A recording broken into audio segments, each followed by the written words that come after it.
This is GIP 18A, Part 2 of the Pictorial Printing in China lecture. It was preceded by a preface on other materials and techniques related but separable from pictorial printing. So now we go on to the main body. Before continuing, however, to show and talk about Chinese pictorial color prints that are the main subject of this lecture, I'll say a few words about what I take to be my large ideas or arguments behind undertaking this subject. And by large, I certainly don't mean correct. They aren't the kind of ideas that are either right or wrong. I just mean sweeping ideas, all-embracing ideas. First image, please. The first large idea I've introduced already in the postlude to our first series, the Pure and Remote View lectures. It's the one about how the Chinese seem to have a grand cultural tendency to invent or introduce some practice, carry it to the highest point it's ever going to be carried anywhere, and then stop doing it, as if by some great collective decision. Examples that I gave included the failure of Chinese artists to really carry on the great ink monochrome landscape tradition that had been built up in the Southern Sung Academy in Shan painting, the exploration of the world by sea, that is Zhang He's voyages, and the development, but not the following up, of a proto-science that set China ahead of the rest of the world while it was going on. This is the so-called Needham problem. To those examples could be added, I think, the practice of pictorial color printing by the multiple block method. The Chinese develop it in the late Ming period, producing examples, as we'll see, that are seldom to be rivaled and perhaps never equaled in any other time or place. They carry this on into the early Qing period, and then they more or less stop developing it, although they do some fine and interesting color prints afterwards. So it's the Japanese who take up this art from the Chinese and carry it on into the ukiyo-e production of color prints that everybody knows about, as well as the printed picture books called gafu that will be the main subjects of the companion lecture to this one, GIP 18B. Whether or not I'm right in stating the matter in this way is open to question. I had a correspondence with 4 learned colleagues about this matter in 2008, and it's accessible on my website under Writings of James Cahill. The other big idea that I set forth on the same send-out to colleagues is this, and it will underlie the discussions that follow, both in this lecture and in the one on Japanese gafu. And again, I quote from that send-out, quote, "I want to lay out some ideas about how the development of color printing in China and Japan can be understood in terms of intermedia moves, one medium imitating another for a time, then gradually becoming independent, developing techniques peculiar or idiomatic to that medium. A simple idea, but it needs some elaboration to be understood," end quote. Chinese pictorial printing in ink starts out by reproducing, as best it can, linear ink drawings by hand, and the only kind it has the capacity to reproduce at that early stage, and only later opens up into a separate medium with its own techniques and characteristics. There is no real equivalent in painting, for instance, judging at least from what we know and is preserved, for the great achievements of pictorial ink printing as carried on during the late Ming in Anhui and Nanjing, notably by block cutters and printers of the Huang family in Anhui. It transcends, that is, the character of a means of reproducing painting. My essay continued with a series of bibliographical notes for publications on woodblock color printing in China. I will attach that as a bibliography for this lecture that will be available through the Institute for East Asian Studies and my website. On the subject of books, however, let me just begin by giving credit to an early and basic study. Next, please. The Invention of Printing in China and Its Spread Westward by Thomas Francis Carter, New York, Columbia University Press, 1925. This is a very important statement of a large truth. That is, that printing was invented in China and practiced only later elsewhere. Gutenberg and the others were latecomers in that sense. Now at last on to the main matter of this lecture, that is woodblock color printing in China. Next. In one of my PRV lectures, I showed this printed picture as an example of representations of Taoist paradises, identifying it as after a design by the late Ming artist Ding Yunpeng. It's from a late Ming book published by a famous Anhui ink maker, surnamed Cheng, and the book titled Chengshi Moyuan, or Cheng Family Garden of Ink, reproduces in woodblock pictures the designs that he commissioned for his ink cakes, some of them from famous artists of the time, along with appreciative poems. In the preface to this lecture, I showed photos of a workshop making ink cakes, so you know what they are. The Chengshi Moyuan was published first in 1605, or possibly 1604. There are several editions, and some questions about dating. A woman scholar named Li Jianglin, whom I don't know, wrote a dissertation for Princeton in 1998 on this book, and another published by a rival ink maker named Fang, the Fangshi Mopu, or the Fang family ink album. Next. And here is a double-page image from the Chengshi Moyuan. Most copies of the book were printed in ink only, but in a smaller number of luxury copies, perhaps made for presentation to important people, a few of the designs are printed with some color by what Søren Edgren calls the relatively primitive method of applying colors instead of ink to some parts of the block. Different colors could be applied to different areas of the block, that is, and more than one impression taken, but Edgren believes that the printing was sometimes done by applying colors to the block all at once and taking a single impression, and the way the colors can be seen to run together in the print seemed to confirm that. Next. Of course, we don't have the original carved woodblock from which the book or any other late Ming book was printed, but this will serve as a stand-in. It's a woodblock with a picture and text that apparently was never used or only inked once for a proof. It's in the Bibliothèque Nationale in Paris. We imagine a block of this kind placed face up on the table, unlike our printing, which is typically done with the block inked and placed face down in the press. It was then inked, that is, the ink spread over it, and the paper laid over it and rubbed on the back with some kind of urine. So you can see how easy it would be to put colored pigments on some parts of the block instead of ink. And that appears to be the real origins of color printing in China. Next. Here's one of the picture prints alone, larger so you can see it better. It's easy to imagine seeing this, how the ink and colors could be put on different areas of the block to make these colored versions of the print. This one is from a copy in our East Asian library, taken from a book published by Deborah Rudolph with their staff. Next. A landscape with a cluster of buildings, distant trees, and clouds. I copied these from reproductions in books. I haven't seen enough of these colored prints myself to make original slides from them. The woman who wrote the dissertation on them at Princeton apparently traveled all over to see the different copies. Next. Some kind of scholarly gathering under bamboo. The limitations of this kind of printing are clear, but it does bring the printed image closer to a painted one, and it gives these luxury copies of the book the distinction of being individually made and in small numbers. Next. This one, titled Boating on the Broad River, depicts a scene of that. Scholars composed poems to match the subjects of the ink cake designs, and these were printed on the opposite pages. Next. Finally, these two, particularly rich in color, representing a dragon in the clouds and phoenixes in bamboo.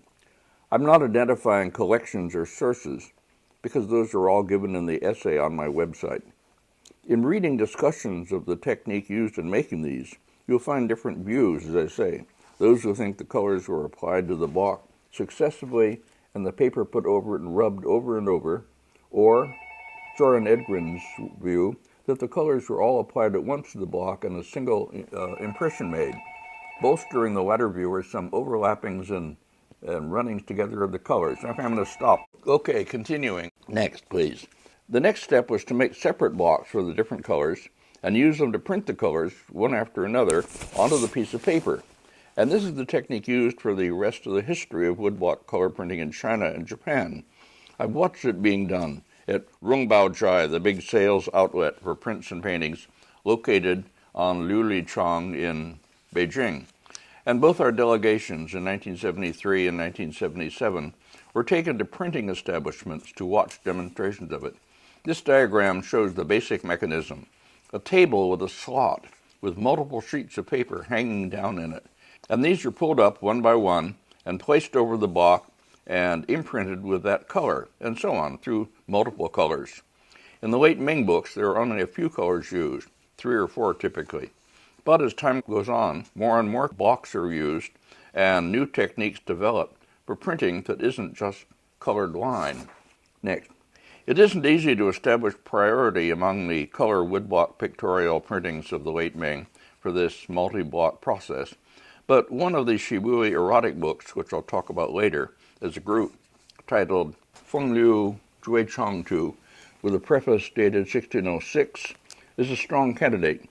One writer on it dates the publication of dates of that year, but Søren Edgren questions the dates of both series, and he points out that what we have is likely to be chance survivals from a much larger output that mostly hasn't survived. This is important to recognize. Before the publication of the 10 Bamboo Studio Manual of Painting, the Shizhujai, which we'll see at greater length, books of this kind were printed in small editions, some of them privately. They had limited circulation, and they may survive only in single copies. Next. One important early series of multi-block color prints is the set of 12 prints that exists in a single copy in the Bibliothèque Nationale, Paris, which was published in the 1992 exhibition catalog, Impression de Chine. The series is titled Hushan Shanghai, Remarkable Views of Mount Hu, and it was published in Hangzhou, 12 color illustrations to some story or series. It's unclear just what they represent. It begins with a general view of the West Lake near Hangzhou, with its famous dikes and bridges, boats and buildings, and background mountains, and it continues with a series of pictures that must belong to a narrative. And I'll show these and speak about them in a very general way. I'm not going to try to follow any narrative because I say we don't know what the narrative is. Here we go. We see the familiar scene of scholars playing Wei Qi, as if in paradise, and people arriving at villas and temples. The series is dated to circa 1620 to 40 by the people in Paris, which is the same period as others will see. You see people arriving at a villa down in the lower part, servants meeting them, the buildings of the villa, people up on the top standing on some kind of a terrace and gazing out over on the far right, and this one a more distant scene, and so on. As I say, we don't know what it is. Yeah, here is one where they're standing on a terrace and gazing out over the West Lake, presumably, and sailboats. No, it must be the great so-called bore, Hangzhou bore, that comes up the river at certain hours of the day. Yeah, here's another print of hillside with villas, a lot of little people down below arriving, carrying people in sedan chairs, figures all over. Well, it's certainly interesting. We have no idea what's going on, as I say. We would like to know. Maybe someday it will be discovered. And here is another closer-up scene with a building. We can look inside it. We see the entrance at the bottom. We see scholars waiting outside a gate while somebody beats on the gate, waiting for people to come in. And up on the top, a constellation of some kind. Printed in several colors, as I say. Again, people arriving at a villa, somebody coming to meet them, people and figures. We'd like to know what's going on. And another of the same kind, arriving, people meeting, buildings, landscape masses done in blue. This and another series that we'll see later are early examples of the multi-block, as Taoban technique of color printing, in which separate blocks were cut and used for printing each of the several colors. These prints seem to use only 3 or 4 colors in each print, and most of the colors in line, with flat areas of color, mostly on the costumes, and a simple kind of texturing, like the old sun or texture strokes, on the earth and rock surfaces. It would be hard to match them up with any paintings of the time and style. They presumably reflect or follow some kind of popular painting that was current then, but that hasn't been preserved. The other early example of multi-block color printing is a series called the Jianxiaji, or Collection of Scattered Red Clouds, a series of designs for embroideries, some of them showing the shapes of the objects to be embroidered. Embroidery was a major art, or craft, in China, still carried on in places like Suzhou. This collection was edited by a man named Shanlin Qi, whose dates are 1603 to 1664. Until recently, this work was known only in a single copy with 16 pictures, owned by the late Wang Fengyu, or Fred Wang, seen in these photos, a multi-talented man whom I knew very well. He was teaching at Yale when I first knew him, and late in his life he became famous as a calligrapher. His 16 leaves from the Jinshaoji were published with Søren Edgren's entry in the exhibition catalog A Literati Life in the 20th Century, Wang Fengyu, Artist, Scholar, and Connoisseur, New York, China Institute, 1999. But several years ago I purchased in Taipei without quite knowing what it was, recognizing only that it was old and important, a hand scroll that proved to be a much more complete Jinshaoji, containing no less than 42 prints, with numberings moreover going as high as 46, indicating that the original number must have been more than that. The Chinese dealer I bought it from had acquired the remaining stock of the Japanese dealer I most respected, Ida Bungado, from his widow after Ida's death.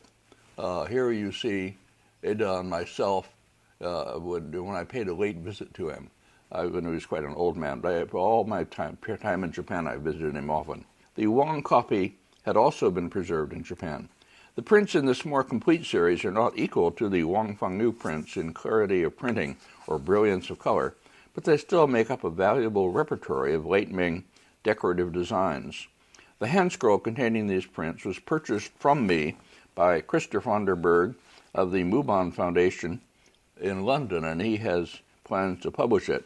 Now I'll show some examples of this and speak briefly about them. Here is the god of old age, and a crane, which stands for longevity, and a pine tree, all the standard thing, and the deer. All of these are auspicious symbols and would be very suitable to an embroidery for something to be given to somebody, wishing them long life and all the rest of it. Here is a scene with, again, auspicious Taoist characters. Somebody riding a crane in the upper part, as people are supposed to do, riding off to paradise after their supposed death on earth. A character with a deer down below and lots of women, and an old man, the god of old age, it looks like, on a terrace up above, and so on. Here is a print of birds on the branch, looking very much like some bird and flower pictures from the paintings from the late Ming. Nothing special about that. I'm showing close-ups of these also that show the quality of the printing. This must have been multi-block printing with different blocks for the different colors. Here is a scene of a scholar visiting somebody, and the old woman comes out, and behind her is a beautiful girl. And inside you can see a hanging scroll hanging on the wall, and the servant behind with his luggage. And here it is, close up.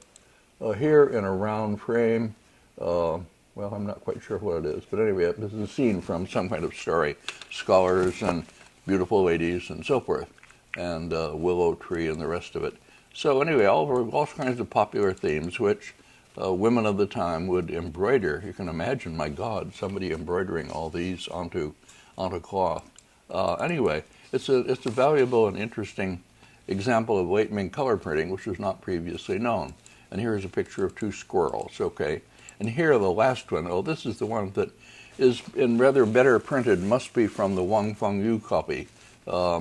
Another Taoist scene, paradise, beautiful ladies coming down on a dragon, a crane flying, a pine tree. All this, I say, very auspicious, tall peaks. The Xiwangmu, the Queen Mother of the West. Okay, anyway, these are all subjects that would take a long time to identify and describe. Okay, now let's go on. Another type of color print that's important in this early period is the letter paper or poetry paper with imprinted designs, usually fairly small and printed in the middle of the page. One would buy this kind of imprinted paper and use it for writing poems or notes to send to friends and so forth. These were still for sale when I went to China in the 1970s, at the Shillong Yinsha on an island in the West Lake in Hangzhou, for instance, fine woodblock printed designs over which one was supposed to write. I bought some of it, but I never found myself really able to use it. I simply kept it. This is prints. The late Ming examples are among the really fine examples of pictorial printing that we have. I should say that Suzanne Wright, who was my student through the master's degree at UC Berkeley, and at Stanford with Vinograd for her doctorate, Suzanne did her dissertation on these and has published several articles on them. Next. The Luo Xuan Biangu Jianpu, or the Law Studio letter papers that we're seeing here, was published in 1626. It was printed by a certain Wu Faxiang, born in 1578, and in one study it's claimed to be the first to use multiple block printing process, which, quote, strongly influenced the later Shizhuzhai, or the Ten Bamboo Studio series. But some of the erotic books that we'll consider later are at least as early, probably earlier. The whole series constitutes some 128 folded pages. A facsimile publication of these was published by the Shanghai Museum. These, what I'm showing, I simply took from reproductions, and I'm not going to talk about them individually. Some are landscapes, some are a picture of a horse drinking, a picture of various books and other things. Anyway, auspicious subject, things that one can use probably in writing the note or the poem that one wrote.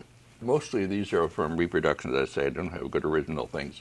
Oh, here are two with butterflies and two old people. Now, these are from the Shizhuzhai Jianpu, 10 Bamboo letter paper.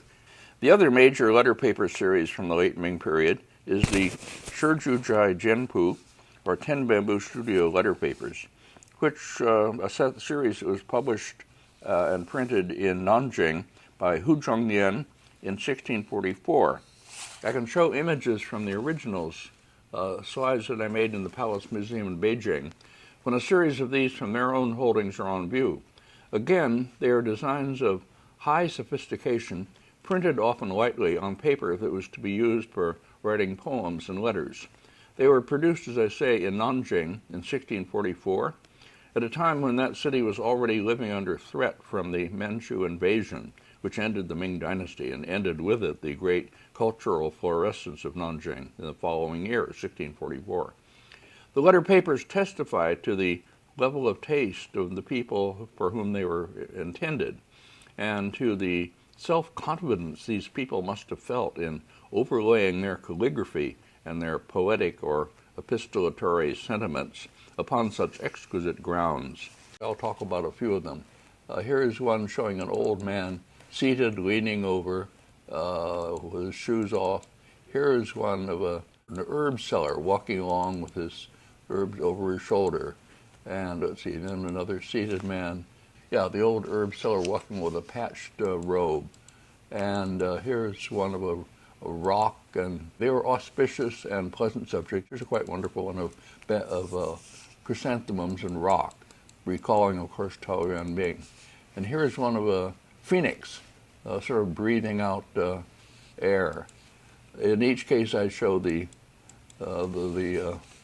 whole thing and then the detail. Yeah, and here's another phoenix in the clouds, and a picture of a chrysanthemum and blossoming tree, and some kind of beast drinking from the water, and anyway, on and on, various subjects. Quite fine, quite finely printed, lightly printed, and meant to be written over. It's hard to imagine doing it, but that's what they intended anyway. Now we go on to a great series of prints illustrating the Xixiangji, or Romance of the West Chamber.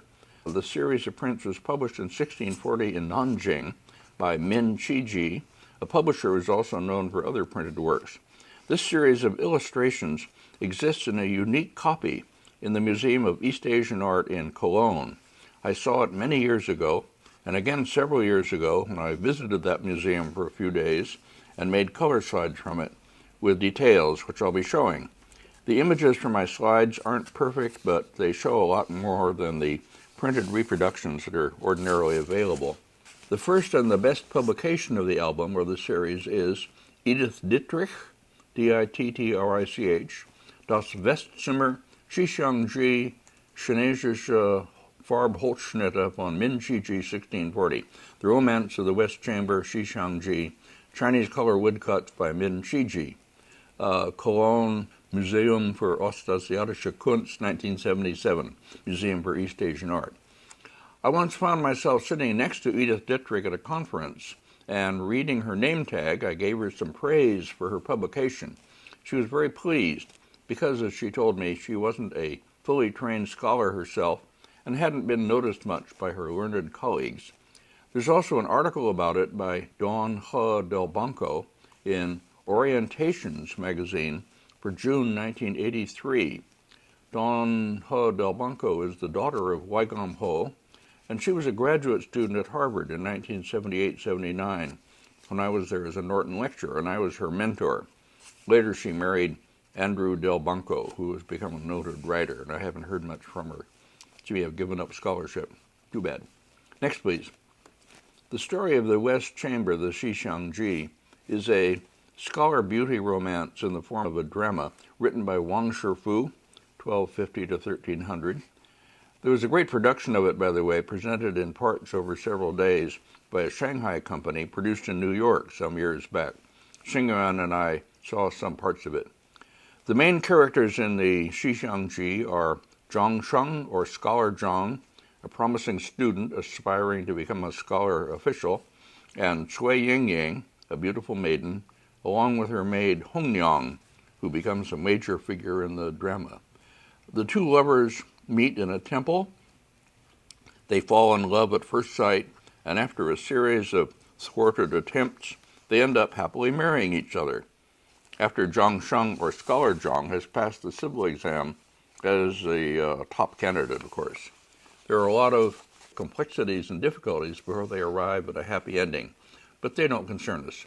Much of the play is set in the gardens and buildings and the rooms of Cui Yingying's home. Now, with that as an introduction, I'll show the prints in order, 1 through 20, and talk about them individually.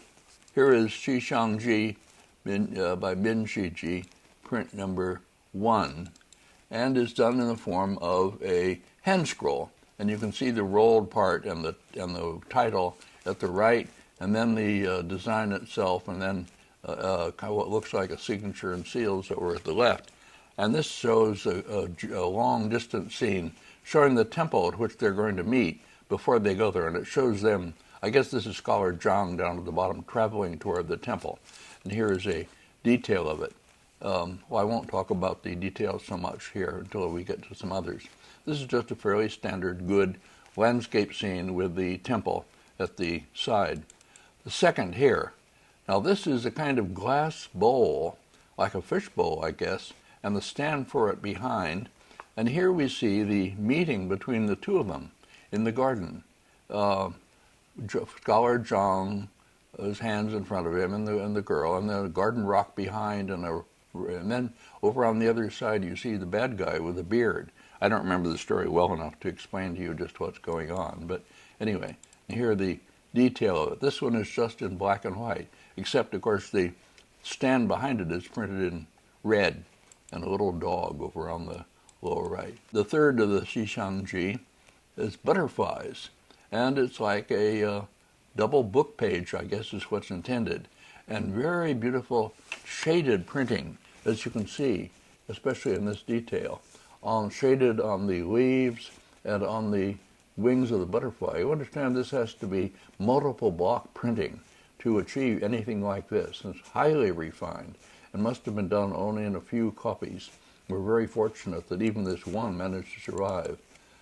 The next one is I'm not sure what this is, but it's like a diagram with the text running all the way around it, and it's set against clouds, if it's a heavenly diagram of some kind. And in this we see presumably Scholar Zhang presenting himself to the old woman who is his love's mother, and anyway, trying to meet her. And this is within the temple. You see a lot of monks over on the side, and a Buddha sculpture up above at the right, and all the rest of it. This is in the temple. And here's the detail of it with the figure of the Buddha and two, whatever, I guess, Confucian scholars, something in the sky. I'm not sure what's going on there. And then this next one, which is quite wonderful, this is number 5 in the series. Here it's a chase, and it's done, represented as the kind of lantern in which you light a candle, and the heat from the candle goes up, and there's a kind of a propeller-like thing up in the upper part, which the heat causes it to turn. And this causes the whole lantern to turn, and it has hanging appendages that go around and around. And here the hanging appendages are the people in the chase who are on horseback and chasing each other. And down below them you see a crab and a fish. So there's water down below them, and there's sky up above with birds flying at it. Quite wonderful. All this rendered as if it were a part of a lantern, one of these turning lanterns. And here you see the monk character with his sword raised, and you see others, warrior people on horseback. Okay, next. This is like a Chinese bronze Hu vessel, I guess it is. And it's inscribed in ancient characters as if it were an inscription in the bronze.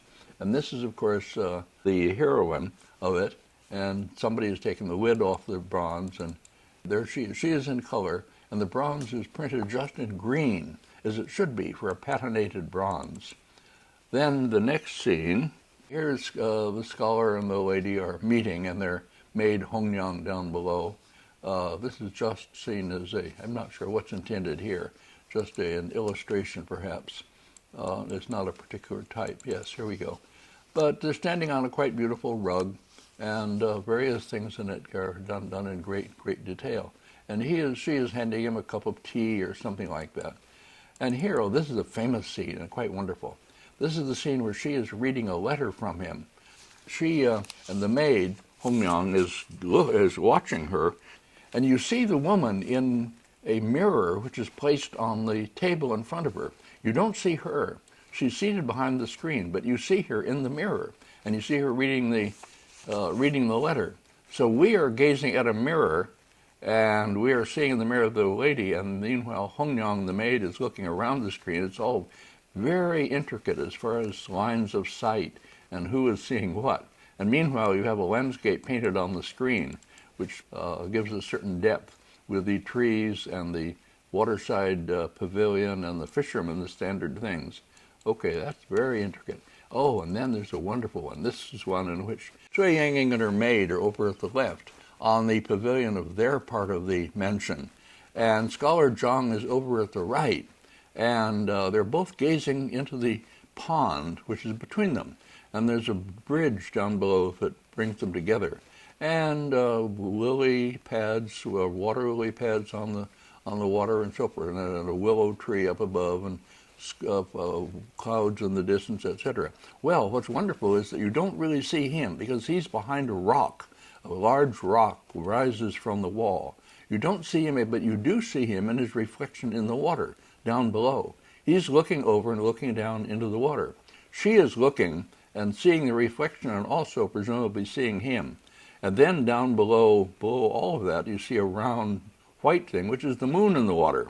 So you put all this together and you have an amazingly intricate, I forgot one thing, his shadow. The shadow of Scholar Zhang rising above the wall is shown over at the far right, inside on the floor or on the ground behind him in gray. And you see just his silhouette sticking up over the wall along with some foliage, some kind of plants.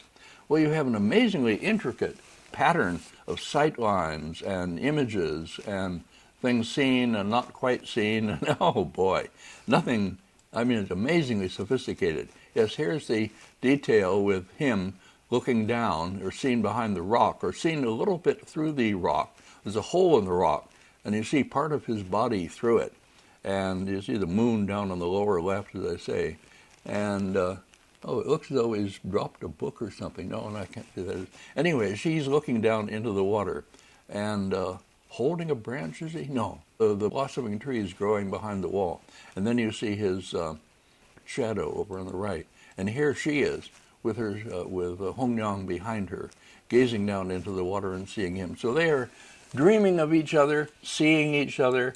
Oh, how intricate and subtle and wonderful can you get? Okay, then we go on to the next one. This is like a pair of jade rings carved so as to be interlocking. This was something that Chinese jade carvers really did, of this sort of gray-green jade. And they are seen inside it, he in his study or his house, the maid fanning the fire, things to eat or drink, and he is seated on his kong and gazing out over, thinking about her, and she is over at the other side being told by her maid Hongyang something. Okay, the next one, picture 13, here you have a bed with sort of rumpled bedclothes inside, and a wonderful design of waves and clouds, and then on top the blossoming plum, and a stand with a candle, and one servant over at the right looking out from behind the thing. And Hongyang is guarding the thing. They're making love inside. We're having sex under those rumpled bedclothes. So this is suggestive for the Chinese, and at the same time very subtle. Genuinely erotic pictures were being made also, as we'll see, but this isn't. And here is the close-up with Hongyang holding her finger up to her lips, the standard thing is saying, shh, quiet, quiet, there. We don't want to interrupt them. And, there's a translucent hanging over the opening to the bed, and everything beyond it is colored to light blue by this hanging. Wow, how many, as I say, spatial and visual and whatever intricacies can you put into a picture? Then the next one is another lamp, and another one that goes round and round, I guess. The old woman, the scholar Zhang, Hongyang, and the maiden, number 11 in the series. And here it is up close. Then the next one, number 15, is in the form of a fan painting mounted in an album. And it's ink on paper, which means it's just black and white, and it's linear.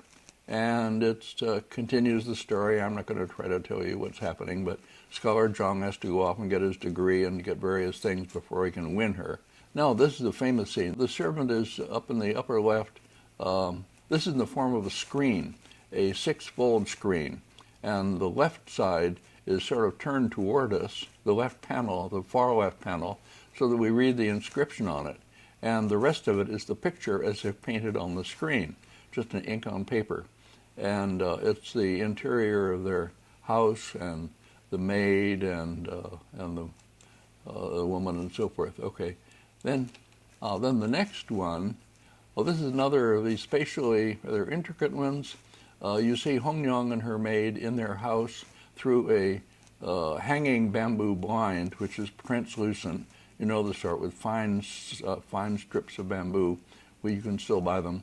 And then a servant has come on a donkey delivering some kind of letter, presumably, waiting outside. And this is, again, done as if it were a hanging scroll, because you see the roller at the bottom, and you see the mounting brocade at the sides, and you see the tying string up top. So here is the hanging scroll, and here it is up close. She is reading his letter and presumably writing a response to it. Then you have a wonderful one, which is a puppet show. This is number 19 in the series, and I guess that Scholar Zhang has come back and is claiming her as his bride, and a lot of other people are involved, but at any rate, it's shown as a puppet show, and the two of them are down as the main characters being manipulated by the much larger human beings seen up top, along with their servant, and then other puppets representing her mother, representing other characters, are all hanging over at the left, waiting to be used, waiting for their turn on stage, so to speak. Quite wonderful. Here it is up close with Scholar Zhang, who's now much rather portly, and now he's become a famous scholar and so on. So he comes back to claim her. I guess that's what's going on here. I'm not as authoritative as I should be, but I think that's it anyway, and shown as a puppet play. And then finally, in the last one, it's just a picture of their going off together, I guess, in a boat up to his post, wherever he's posted as a high official now. And you have the four animals of the four directions, mythical, tiger, tortoise, dragon, and phoenix. And the rest of it is just like a drawing with printed clouds around it, or maybe an embroidery. I haven't said anything about these much as color prints, but I should end by saying maybe while the pictures are shown again, as for the ways in which they are innovated as color prints, it's enough to note that Larger color areas, often with designs within them, are now possible. A tree leaf can be shaded from dark gray-green at the stem to fade out at the tip, and the garden rocks are shaped with gradations of ink and blue color. The designer, the cutter, and the printer seem here to be pushing further the capacities of the woodblock color print medium, using it in ways that stress its inherent capabilities. Such an achievement makes us lament all the more the disappearance of so much of this art. There must have been quite a few books of this kind produced, and its virtual discontinuance shortly afterwards. As I say, we have only a single copy of this one by good luck. Next, here is a picture of Thomas Ebrey, Professor Thomas Ebrey, University of Washington, husband of Patricia Ebrey, the famous historian of China. Tom has spent years pursuing the study of the Shizhujai Shuhuapu, the 10 bamboo studio manual of painting, and the many editions of it. This is his secondary project, really. He's a professor of some kind of biology at the University of Washington, as they say. And he has traveled all over the world to see different editions of this book as he learns about them. He's also collected copies and pages from them, and he plans to publish a book on these.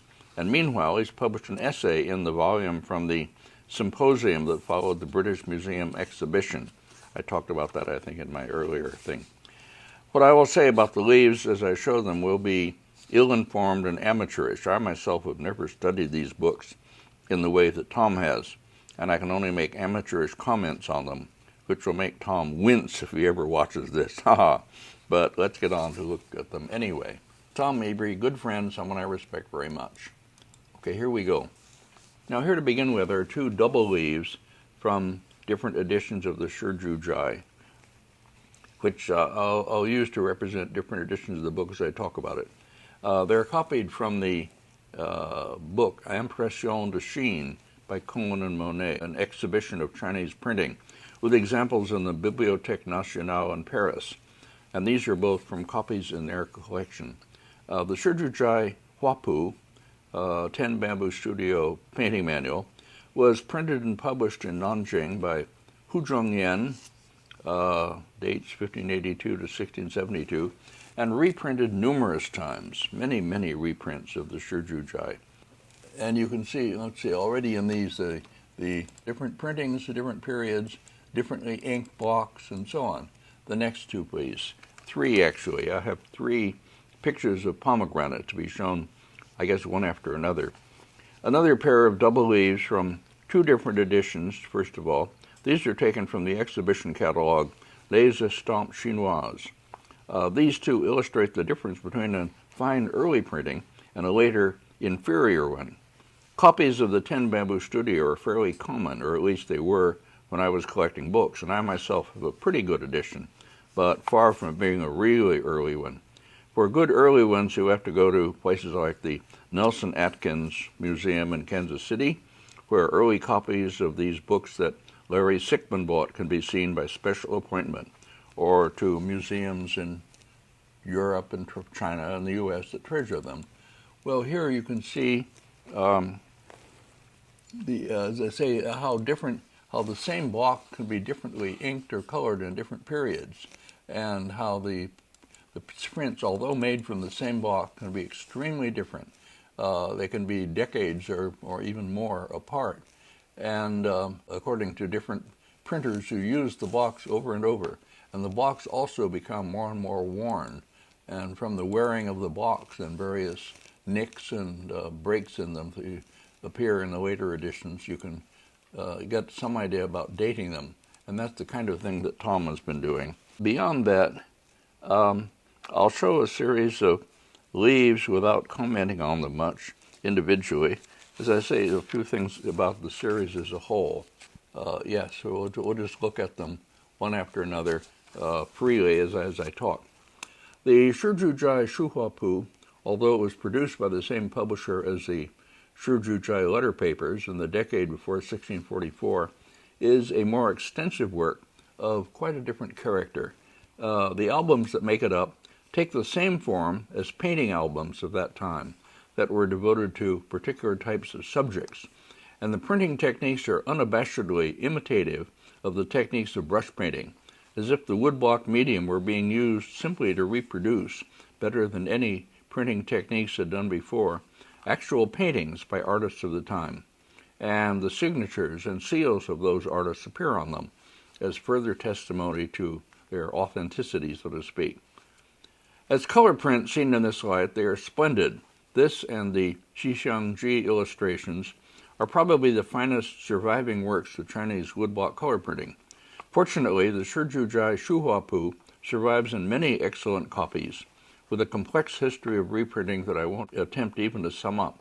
As I said before, it's the subject of research by Professor Thomas Ebry, who eventually will publish a book on it. The highly developed techniques of cutting and printing are used to reproduce the look of brush painting. Shaded areas of sometimes heavy color are on flower petals and on fruit, an effect achieved by wiping part of the block after applying the pigment to it. Since the block will never be wiped exactly the same way twice, this means that no prints will be exactly alike. One color sometimes shades into another, as in the picture of pomegranates. An effect of textures is produced by light-toned overprinting with a pitted or otherwise fine pattern block. Rough cutting of the blocks for ink outlines or uneven inking of them produces a close approximation of contour drawing that resembles closely the same contours drawn with a brush, and so forth. The new techniques are too many and too complex to be described fully. The Shizhuzhai Shuhuapu prints are, for their purpose, completely successful, but in the grand plan that underlies this and the following lectures, they still stop short of what will be accomplished in Japan, that is, the production of woodblock prints that exploit the special capacities of the medium, not just imitating another medium, painting, very closely. To say that is not to put them down, but to try to fit them within this grand scheme that I'm trying to outline in these two lectures. Next. These are prints of blossoming plum and narcissus and chrysanthemums and other flowers and fruits taken from the Zhejiuan Huazhuan, or Mustard Seed Garden Manual of Painting. Not much is left for the cutters and printers of this to do when they are doing pictures of flowers and fruits, because so much great work material, such great printing has been done of these materials in earlier books. The great age of innovation in Chinese woodblock color printing, which lasted only a few decades, is pretty much over. But the Mustard Seed Garden Manual proved to be enormously popular. It's by far the most widely reprinted of all the picture collections, with reprints done in Japan and Korea as well as in China. The next. It was produced and published by the famous litterateur Li Yu, also known as Li Liwang, in Nanjing in the early Qing period. The first part of it was printed in 1679, drawing on the works of local artists for designs to copy in the prints. Later parts included volumes on such popular subjects as bamboo, orchids, Chinese orchid, lanhua, and the blossoming plum, a series on figure painting, and still later, a part that was on portrait painting, which is the first among these albums. The first part of Zhejiuan, published in 1679, is devoted to landscape, and it was compiled by the contemporary Nanjing landscapist Wang Gai and others active at that time. It opens a new area of subject matter in its landscape prints, which require some expanded applications of the already developed techniques for approximations of brush texture strokes on rocks and mountainsides, for tree foliage patterns, and other components of the new pictorial elements. For these, the Zhejiuan printers were able to draw on techniques already developed in earlier late Ming instructional painting manuals, a somewhat different category, which, as I stated in my preface, I'm leaving out for our present purposes, but I will show some leaves from one of them later in this lecture. As I noted before, a study of these teaching manuals of the late Ming by my younger colleague J.P. Park has been published. Next. Now I'll show some of the Ding family prints, Suzhou prints, formerly called Kempfer prints. We're nearing the end of the really innovative production of pictorial color printing in China, but recent discoveries and reassessments of old museum collections brought to Europe in the 18th century have brought about the recognition of a very productive school of printmakers in Suzhou, centering on the Ding family, which produced mainly flower and fruit prints, and also pictures of household treasures of a kind that were meant to stand in for the real treasures that the household maybe couldn't afford. I'll show some of these before concluding with a more extended look at some recently discovered erotic print albums from the late Ming period. The group we're looking at now used to be called the Kempfer series, or the Kempfer prints, after a collector who brought some of them to Europe. The best series of them is in the British Museum, and some of them were included, of course, in the printed image in China exhibition that I've talked about. Next. The same woodblocks would be used, as before, for multiple printings over an extended period of time, often with different colors applied to the blocks. These are 3 versions of the same picture of chrysanthemums and insects with completely different colorings. One can usually determine the sequence of printings by close examination that will reveal breaks and wear in the blocks, not to be seen in the earliest printings, but increasingly seen in the later ones. The poem, of course, cites the most famous mention of chrysanthemums in Chinese poetry, the ones that the great Tao Qian or Tao Yuanming planted along his eastern fence. Every educated Chinese knows about those. And the Chinese love to be reminded of their vast common cultural heritage.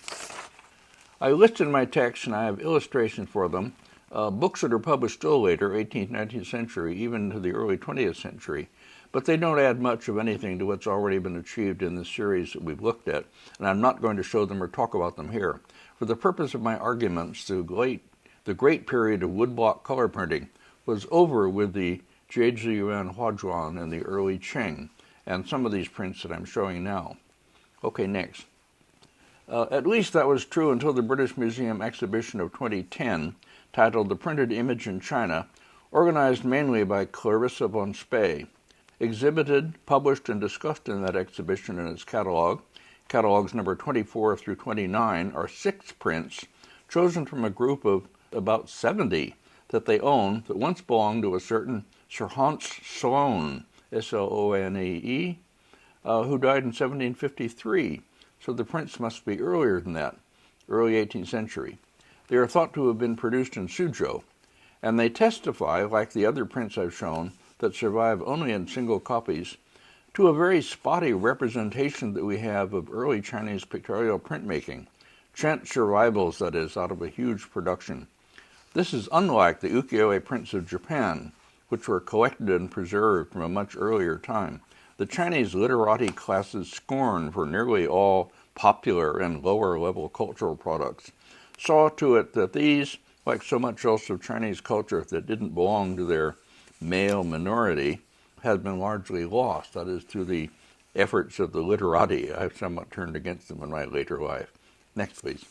Here's, to begin with, chess players seen within a pomegranate, to people playing Wei Qi, that is, shown within a large pomegranate, it looks like. Another scene of paradise, in other words. Here's a woman playing with her little child, or teaching her little child. These are obviously very popular subject, popular prints. Here is a, well, it's hard to say what it is. It's Yang Guifei, maybe, with a eunuch in front of her, maybe behind her Emperor Ming Huang, something like that. And here, this looks like it is maybe Sui Hu stealing the slipper from another story called The Romance of Peach Blossoms, the Tao Hua Ji. I'm taking these identifications from the book, but also from the inscriptions that are written on them. Anyway, an interior scene, interesting, with a bed behind, and the scholar hiding behind the woman who spreads out her skirt to hide him from the servant. Next. And here is Li Bai, or Li Bo, the great Tang poet, writing poems before the emperor on an outdoor terrace. And here is a whole collection of antiquities, household treasures, the type of picture that's common also, as we've seen in other prints, that must have been very popular just for putting on the wall in Chinese houses. And I've shown quite a number of those. Okay, then. I think I will stop there, and that's it for today. And then I'll do another one on some later stuff, including erotic prints.